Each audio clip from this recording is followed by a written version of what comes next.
Թորնուհին տատիկը լքեց ծերանոցում նրա վրեժխնդրությունը խոսք պիտի թողու քեզ։ Իմ անունը Արփին է, և ես հիմա 74 տարեկան եմ։ Այսօր ես պիտի պատմեմ ձեզի իմ կյանքիս ամենադառն, բայց միևնույն ժամանակ ամենավերափոխիչ փորձառությունը։ Պատմությունը սկսում է 5 տարի առաջ, երբ իմ միակ թոռնուհիս, Լուսինեն, որոշեց ինձի լքել ծերանոցի մեջ։ Ես միշտ եղած եմ ամուր կին։ Իմ ամբողջ կյանքս անցուցի աշխատելով, զավակներս մեծցնելով և ընտանիքիս համար զոհաբերություններ կատարելով։ Երբ իմ դուստրս, Լուսինեի մայրը մեռավ քաղցկեղով, երդվեցա, որ պիտի հոգամ անոր աղջիկը իբրև իմ սեփական աչքիս լույսը։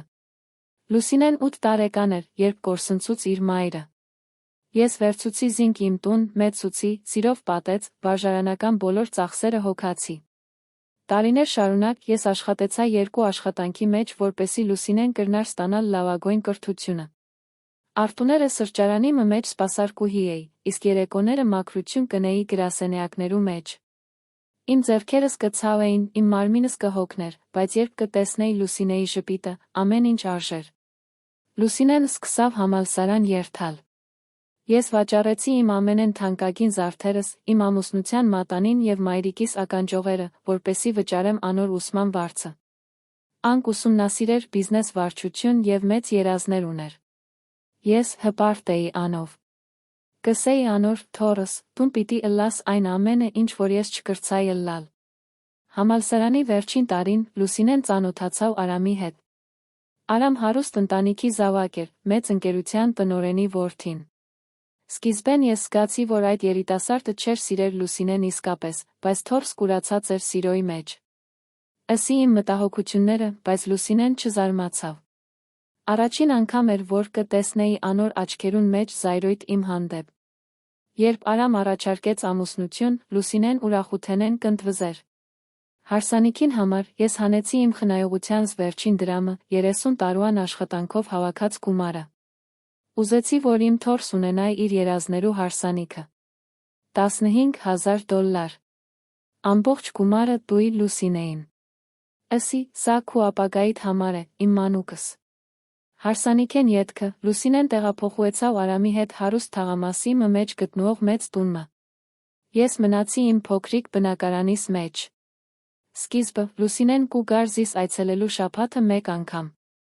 Ապա եղավ ամսեն 1 անգամ։ Ետոյի միայն տոներուն։ Եվ ապա, բոլորովին դադարեցավ գալը։ Ես կզանգահարեի անոր, բայց միշտ սպաղուած էր։ Հեռաձայնագիր կթողուի, բայց պատասխան չէր գար։ Սիրտս կցավ էր, բայց կսեի իմ անձիս ան երիտասարդ է, ունի իր կյանքը, պետք է հասկնալ։ 1 տարի անց սկսան իմ առողջական խնդիրներս։ Ոտքերս կայտեին, սիրտս անկանոն կզարներ, հիշողությունս կթուլնար։ Բժիշկը լսավ, որ չեմ կրնար միայնակ ապրիլ։ Ես զանգահարեցի Լուսինեին և բացատրեցի իրավիճակը։ Սպասեցի անոր գտնել լուծում, սպասեցի, որ ըսե, եկուր ապրիր մեզի հետ, տատիկ։ Բայց փոխանակ անոր 3 օր ետքը, Լուսինեն եկավ իմ բնակարանս 2 անծանոթ մարդոց հետ։ Ըսավ, տատիկ, ես գտայ քեզի համար հիանալի տեղը։ Ծերանոցը, ուր մասնագետներ պիտի հոգան քեզ։ Ես անձրև է տապլուեցայ։ Ըսի, բայց Լուսին, ես չեմ ուզեր երթալ ծերանոց։ Ես կրնամ գալ քու մոտդ, շատ տեղ չեմ առներ։ Լուսինեն խուսափեցավ իմ հայացքես։ Ըսավ, տատիկ, Արամի ծնողքը հաճախ կու գան մեզի։ Մեր տունը պատրաստ չէ հիվանդիմը համար։ Ծերանոցը ավելի լավ է քեզի համար։ Վստահ է ինձի։ Իմ սիրտը կերար կարծես։ Բայց ինչ կրնայի ընել։ Չունեի այլ տեղ երթալու, չունեի այլ մարդ, որ կրնար հոգալ ինձի։ Լուսինեն և այդ մարդիկը սկսան հավաքել իմ իրերս։ 1 շաբթուան ընթացքին գտայ ինձի ծերանոցի մեջ։ Այդ ծերանոցը սարսափելի տեղ էր։ Անմաքուր, հին, անտարբեր աշխատակիցներով։ Սենյակներն ալ ոչ մաքուր էին, կերակուրը համ չուներ, և գիշերները կլսուեի այլ ծերերու լացը։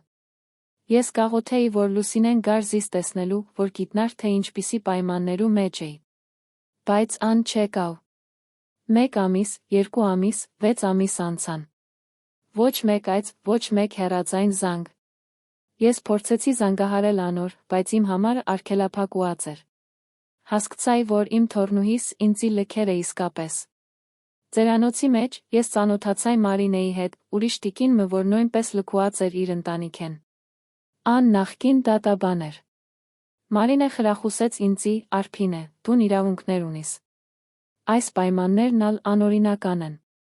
Մենք կրնանք կռուիլ։ Բայց ես հոգնած էի։ Չունեի ուժ կռուելու համար։ Կուզեի միայն մեռնել հանդարտ, մորցուած։ 1 տարի անց զարմանալի բան մը պատահեցավ։ Ձերանոցը այցելեց երիտասարդ լրագրող մը Անին անունով։ Ան կնախապատրաստեր թաքնուած տեսախցիկով ռեպորտաժ մը ձերանոցներու վատ պայմանների մասին։ Տեսավ մեզ, խոսեցավ մեզի հետ, լսեց մեր պատմությունները։ Ես պատմեցի անոր Լուսինեի մասին։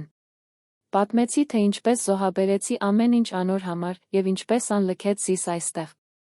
Անին նկարահանեց իմ վկայությունս։ 2 ամիս ետքը Անի ռեպորտաժը եթեր ելավ հեռուստատեսության ազգային ալիքով մը վրայ։ Իմ պատմությունս եղավ ռեպորտաժին կենտրոնական մասը։ Ցույցտուին իմ նկարս, իմ պատմությունս եւ նաեւ գտան Լուսինեին եւ հարցուպատասխան ընելու փորձերին։ Լուսինեն մերժեց խոսիլ կամերային առջև, բայց լրագրողներ սկսան հետապնդել զինք։ Պատմությունս տարածուեցավ սոցիալական լրատվամիջոցներու վրայ։ Մարդիկ զայրացած էին։ Լուսինեի աշխատավայրը ստացավ հազարավոր զանգեր եւ նամակներ։ Մարդիկ կպահանջեին, որ ան պատասխանատվության ենթարկուի։ Արամի ընտանիքը, որ շատ կհոգար իրենց հանրային պատկերը, ճնշում գործադրեց Լուսինեի վրայ։ Ըսին, որ եթե անմիջապես չլուծե այս խնդիրը, պիտի կորսնցնե ամեն ինչ։ 1 արտու Լուսինեն եկավ ձերանոց։ 3 տարի է չէի տեսած զինք։ Ան տարբեր կնայեր, ավելի մեծացած, բայց նաեւ ավելի յոգնած։ Աչքերը կարմիր էին լացույտը։ Մոտեցավ իմ անկողինին եւ ծնկի եկավ։ Սկսավ լալ եւ ներողություն խնդրել։ Ըսավ, տատիկ, ես սխալեցայ։ Ես անմարդ եղայ։ Ես մորցայ ամեն ինչ, որ դու նրիր իմ համար։ Ես միայն կմտածեի իմ նոր կյանքիս, իմ սոցիալական կարգավիճակիս մասին։ Արամի ընտանիքը ճնշում կգործադրեր եւ ես թույլ եղայ։ Բայց այժմ ամեն ինչ կորսնցուցի, իմ աշխատանքս, իմ հարգանքս, իմ ամուսնությունս։ Արամ ինձ մե բաժնուեցավ։ Եվ արդարությամբ։ Ով կուզե ապրիլ այնպիսի մարդու մը հետ, որ լքեց իր տատիկը։ Ես նայեցայ անոր։ Տեսայ ճշմարիտ ապաշխարություն անոր աչքերուն մեջ։ Բայց տեսայ նաեւ երիտասարդ կին մը, որ սորված էր դաժան դասմը։ 1 վայրկյան մտածեցի, թե արդյոք պետք է ներել անոր։ Բայց յետո հիշեցի այն 3 տարիները հոգեկան տանջանքի, միայնության, լքվածության մեջ։ Ըսի անոր, Լուսին, ես քեզ սիրեցի որպես իմ սեփական դուստրս։ Դուի քեզի ամեն ինչ որ ունեի։ Բայց դու ընտրեցիր գումար եւ կարգավիճակ իմ սիրոյի վրայ։ Այժմ եկար ոչ թե որովհետև զիս կսիրես, այլ որովհետև հանրությունը քեզ դատապարտեց։ Սա իսկական ներողություն չէ։ Սա փրկության փորձ է։ Լուսինեն ավելի ուժգին կուլար։ Ըսավ, ճիշտ ես, տատիկ։ Ես չեմ արժանի քու ներողության։ Բայց կաղաչեմ, թույլ տուր, որ փորձեմ շտկել իմ սխալը։ Այդ պահուն Անի լրագրողը մտավ սենյակ նոր տեսախցիկով մը։ Ըսավ, Արփինե, քու պատմությունդ հպանցքի բացավ։ Այժմ տասնյակ այլ ընտանիքներ կդիմեն մեզի նման պատմություններով։ Քու քաջությունդ ավելի շատ մարդոց օգնեց։ Բացի անկե, ձերանոցին տնօրենությունը փոխուեցավ, պայմանները կբարելավուին։ Դուն առաջացուցիր փոփոխություն։ Հասկացայի այն պահում, որ իմ ցավս, իմ տառապանքս ուներ նպատակ մը։ Կկրնար փրկել ուրիշներ նույն ճակատագրեն։ Ես նայեցայ Լուսինեին եւ ըսի, ես պիտի ներեմ քեզի, ոչ թե քեզի համար, այլ իմ հոգիս խաղաղության համար։ Բայց ներողությունը չի նշանակեր, որ ամեն ինչ կրնայ վերադառնալ ինչպես որ էր։ Դուն պետք է ապրիս այս սխալին հետևանքներուն հետ։ Ես չեմ վերադառնար քու կյանքդ։ Ես պիտի մնամ հոս, այլ ձերանոցի մեջ, ավելի լավ, ուր Անին օգնեց ինձի տեղավորվելու։ Պիտի անցնեմ իմ կյանքիս վերջին օրերը հանդարտությամբ, շրջապատված մարդոցմե, որ իսկապես կհոգան։ Եվ դու պիտի ապրիս գիտնալով, թե կորսնցուցիր ամենակարևոր բանը կյանքիդ մեջ, անվերապահ սերը։ Լուսինեն վեր կացավ, համբուրեց իմ ձեռքս եւ հեռացավ լացելով։ Տեսա զինք վերջին անգամ այդ օրը։ Այժմ 5 տարի անց ես ապրիր եմ գեղեցիկ ծերանոցի մեջ, ուր աշխատակիցները հոգատար են, ուր ունիմ բարեկամներ, ուր կզգամ հարգուած։ Անի լրագրողը կզանգահարե ինձի յաճախ, մարդիկ կղրկեն նամակներ և ծաղիկներ։ Ես սորվեցայի, որ ներողությունը չի նշանակեր թուլություն։ Կրնաս ներել մեկուն և միևնույն ժամանակ պահպանել քու արժանապատվություն։ Իմ վրեժխնդրությունս չեղավ արարք մը, որ պլանավորեցի։ Ճշմարտությունը միայն Երևան եկավ, և այդ բավական եղավ արդարության համար։ Իմ պատմությունս դարձավ օրինակ հազարավոր մարդոց համար։ Ծերերու նկատմամբ վերաբերմունքին մասին զրոյցը սկսավ ամբողջ երկրին մեջ։ Նոր օրենքներ ընդունվեցան ծերանոցները վերահսկելու համար։ Ես այժմ խաղաղ եմ։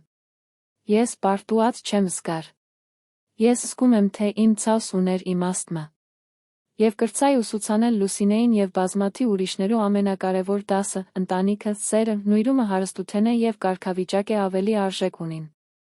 Եվ երբ դուն այդ արժեքները արամարես, կյանքը իր ճամփով քեզի պիտի սորվեցնե այդ դասը։